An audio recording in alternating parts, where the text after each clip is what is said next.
सबसे पहले हम अमल करने का कभी भी अमल करेंगे ब्रैकेट के अंदर का। सबसे पहले क्या अमल करने का? ब्रैकेट के अंदर। यहाँ पे ब्रैकेट के अंदर क्या है? 25 में से 1 निकालो। और एक बात बताता हूँ, कभी भी जमा नफीस ज़रब होगा तो सबसे पहले ज़रब का अमल करना। कौन सा? जमा नफी का अमल कब करना? बाद में। ये अलजबरा क्या रूल है कि ज़रब का अमल पहले होगा फिर बाद में जमा नफी होगी तरतीब के साथ।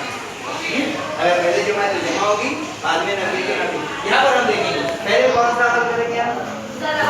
कौन सा अगर किसको ज़रब करेगा? 24 किसको ज़रब करेगा? 4। T25 बराबर ये 12 वैसे का वैसा ही 24 ज़रब 4। 24 को 4 से मुझे ज़रब कर लेंगे। मैं क्या करूँगा? इधर लिखूँगा 24 नीचे रखूँगा 4। 4 का माना 4 तक 4 चौक 16 हासिल आया 1। 4 दूनी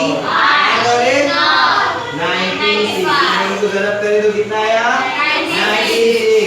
इसलिए T25 बराबर 12 जमा 96 कितना हुआ?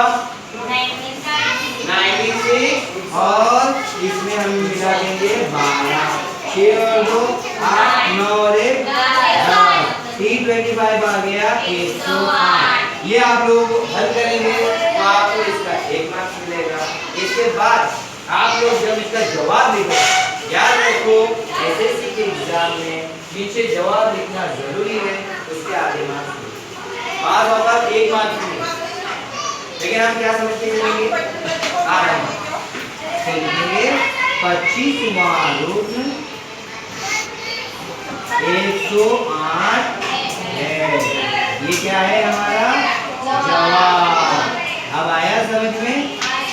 अच्छे से आया? ओके, इस तरीके से सवाल आप हल कर लोगे। जैद भाई